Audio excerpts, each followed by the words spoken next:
ملک کا فوج کا سپہ سالار حسب معمول اپنی سپاہیوں کے ساتھ شہر کی گشت پر تھا۔ وہ مختلف جگہوں سے ہوتا ہوا ایک بازار کے نزدیک پہنچا۔ اچانک اس کی نظر بازار کے کونے میں کھڑے ہوئے ایک بھکاری پر گئی جو مسلسل اسے ہی دیکھ رہا تھا۔ اس بھکاری کی آنکھوں میں اسے ایک عجیب سی چمک نظر آئی۔ اچانک بھکاری اس کے قریب آیا۔ بولو، کیا کہنا چاہتے ہو؟ سپہ سالار اس کو دیکھتے ہوئے بولا۔ بھکاری تھوڑی دیر خاموش رہا، پھر وہ سرگوشی میں بولا، اگر خوشحالی چاہتے ہو تو جنگل کے شمال کی طرف میری کٹیا ہے، وہاں آ جانا۔ یہ کہہ کر وہ ایک طرف چل دیا۔ سپہ سالار اسے گھورتا ہی رہ گیا۔ سپہ سالار کی زندگی نہایت ہی پرسکون طریقے سے گزر رہی تھی کہ ایک دن اس کی بیوی نے فرمائش کر دی کہ اسے بڑا سا محل جیسا گھر چاہیے۔ اس پر وہ بولا، نیک بخت، موجودہ تنخواہ میں تمہارے لیے محل جیسا گھر کیسے بنوا سکتا ہوں؟ وہ بولی، میں کچھ نہیں جانتی، تم سے کم عہدے والوں نے اچھے اچھے گھر بنوا لیے ہیں اور ہم ابھی تک اس پرانے گھر میں رہ رہے ہیں۔ وہ روز روز کی تکرار سے تنگ آ چکا تھا۔ اچانک اسے اس بھکاری کا خیال آ گیا جو کچھ عرصے پہلے اسے بازار کے کونے پر ملا تھا اور جو کہہ رہا تھا، خوشحالی چاہیے تو جنگل کے شمال کی طرف میری کٹیا ہے، وہاں آ جانا۔ اس نے اپنے گھوڑے پر زین باندھی اور جنگل کے شمالی سمت چل پڑا۔ کچھ دور جنگل میں اسے ایک کٹیا نظر آئی۔ اس نے اپنا گھوڑا ایک درخت کے ساتھ باندھا اور کٹیا کے اندر داخل ہو گیا۔ اندر وہی بھکاری موجود تھا۔ بھکاری نے اسے دیکھا تو اس کے چہرے پر مسکراہٹ آ گئی۔ وہ بولا، مجھے معلوم تھا کہ تم ضرور آؤ گے۔ سپہ سالار بولا، تم میرے لیے خوشحالی کی بات کر رہے تھے، مجھے اپنی بیوی کے لیے محل نما گھر چاہیے۔ بھکاری نے قریب رکھے ہوئے صندوق میں سے اشرفیوں سے بھری 4 تھیلیاں نکالی اور اسے دیتے ہوئے بولا، میں تمہیں صرف ایک کام کے بدلے اشرفیوں سے بھری ایسی 1000 تھیلیاں دے سکتا ہوں۔ سپہ سالار اچھلتے ہوئے بولا، کیا کہا؟ 1000 تھیلیاں؟ ان سے تو میں 10 محل بنوا سکتا ہوں، مگر کام کیا ہے؟ اس کے لہجے میں تجسس تھا۔ بھکاری بولا، تمہیں اپنے ملک کے کچھ اہم فوجی راز مجھے دینے ہوں گے۔ سپہ سالار اچھل پڑا، یہ تم کیا کہہ رہے ہو؟ کون ہو تم؟ بھکاری بولا، سوالات مت کرو، خوشحالی ایسے ہی نہیں آ جاتی، کہو سودا منظور ہے؟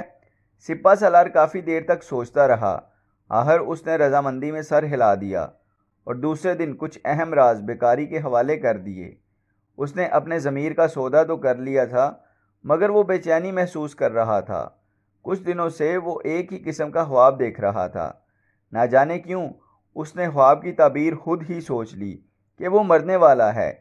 آج رات اسے پھر وہ خواب نظر آیا۔ وہ بے چین ہو گیا، اس سے رہا نہ گیا اور وہ آدھی رات کو شاہی نجومی کے گھر پہنچ گیا۔ دستک سن کر شاہی نجومی آنکھیں ملتا ہوا باہر آیا۔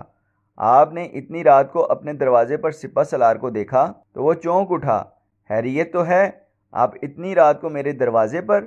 سپہ سالار بولا، ہاں، دراصل ایک ہی خواب مجھے کئی بار نظر آیا، میں پریشان ہوں، مجھے اس کی تعبیر بتائیے۔ شاہی نجومی اسے لے کر اندر آیا اور اس سے خواب سنا۔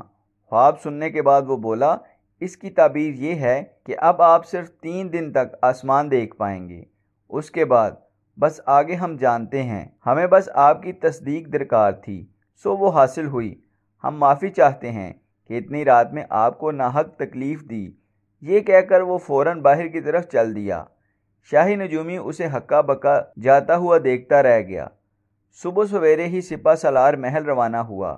وہ بادشاہ سے فوراً ملاقات کرنا چاہتا تھا۔ بادشاہ سلامت کے طلب کرنے پر وہ ان کی خدمت میں حاضر ہوا اور بولا، بادشاہ سلامت، میں آپ سے آج ایک اہم بات کرنے والا ہوں۔ ہاں کہو، ہم ہمتن گوش ہیں۔ بادشاہ بولا۔ سپہ سالار سر جھکاتے ہوئے بولا، بادشاہ سلامت، میں اب اس دنیا میں 3 دن سے زیادہ زندہ نہیں رہ سکتا، مگر دنیا سے جانے سے پہلے میں اپنے جرم کا اعتراف کرنا چاہتا ہوں تاکہ اپنا بوجھ کم کر کے اس دنیا سے رخصت ہوں۔ کیا جرم کیا ہے تم نے؟ بادشاہ نے پوچھا۔ سپہ سالار بولا، دراصل دولت کی لالچ میں آ کر میں نے اپنے ملک کے کچھ دفاعی راز پڑوسی ملک کو فراہم کر دیے۔ کیا؟ یہ تم کیا کہہ رہے ہو؟ بادشاہ نے غصے میں کہا، جی ہاں، اور وہ بہت جلد ہمارے ملک پر حملے کی تیاری کر رہے ہیں۔ سپہ سالار بولا۔ یہ سن کر بادشاہ کا چہرہ سرخ ہو گیا اور وہ غصے سے بولا، تم نے غداری کی ہے، اس کی سزا موت ہے۔ بادشاہ نے اپنے سپاہیوں کو حکم دیتے ہوئے کہا، لے جاؤ اسے اور زندان میں ڈال دو، کل ہم اسے سرعام پھانسی دیں گے۔ ابھی سپاہی اسے پکڑ کر لے جا ہی رہے تھے کہ اچانک باہر سے 2 سپاہی بھاگتے ہوئے آئے اور بولے، بادشاہ سلامت، مجھے صرف ایک موقع دیں، مرنے سے پہلے میں کفارہ ادا کرنا چاہتا ہوں۔ میں نے دشمنوں کو راز دیا ہے تو میں اس کا تدارک بھی میں ہی کر سکتا ہوں، آپ مجھ پر بھروسہ رکھیے۔ بادشاہ سلامت نے کچھ دیر سوچنے کے بعد کہا، ٹھیک ہے، مگر میرے سپاہی تم پر مسلسل نظر رکھیں گے۔ اس نے بادشاہ کا شکریہ ادا کیا اور تلوار لہراتا ہوا دشمنوں کی طرف لپکا۔ جنگ مسلسل 3 دن تک جاری رہی۔ سپہ سالار نے جو کہا تھا سچ کر دکھایا، دشمنوں کو منہ کی کھانی پڑی۔ جنگ کے بعد اب سپہ سالار بادشاہ کے روبرو کھڑا تھا۔ بادشاہ بولا، گو کہ تم پھانسی کی سزا کے مستحق ہو، لیکن تم نے اپنے گناہ کا کفارہ ادا کرتے ہوئے دشمن کو ہاک چٹائی، اس لیے ہم تمہاری پھانسی کی سزا ختم کر کے معمولی سزا دے رہے ہیں، یعنی سال بھر کے اندر اندھیرے کنویں میں رہنے کی سزا۔ وہ بولا، لیکن میں نے جو خواب دیکھا تھا اس کے مطابق تو میری موت واقع ہونی تھی۔ شاہی نجومی نے بھی اس کی تصدیق کی تھی۔ بادشاہ بولا، موت تو برحق ہے اور ہر شخص کو اس کا مزہ چکھنا ہے۔ اگر تم یہ گناہ کرنے سے پہلے ہی اپنی موت کو یاد رکھتے تو کبھی اس گناہ کے مرتکب نہ ہوتے۔ کیا ضروری ہے کہ جب انسان اپنی موت کو اپنی آنکھوں سے دیکھے جب ہی گناہوں سے باز آئے؟ جب موت برحق ہے تو انسان اسے یاد کر کے اپنے گناہوں سے باز کیوں نہیں آتا؟ یہ کہہ کر بادشاہ خاموش ہو گیا۔ سپاہی اسے لے جانے لگے تو پاس ہی شاہی نجومی بھی کھڑا تھا۔ وہ نجومی سے بولا، اس کا مطلب ہے کہ تمہاری بتائی ہوئی تعبیر غلط تھی۔ نجومی بولا، میری تعبیر غلط نہیں تھی، آپ ادھوری بات سن کے روانہ ہو گئے تھے۔ یعنی میں نے ادھوری تعبیر سنی تھی؟ ادھوری تعبیر کیا مطلب؟ سپہ سالار نے پوچھا۔ نجومی نے کہا، میں نے کہا تھا آپ صرف 3 دن تک آسمان دیکھ پائیں گے، اس کے بعد آپ پوری بات سنے بغیر اپنی موت از خود تجویز کرتے ہوئے چلے گئے تھے۔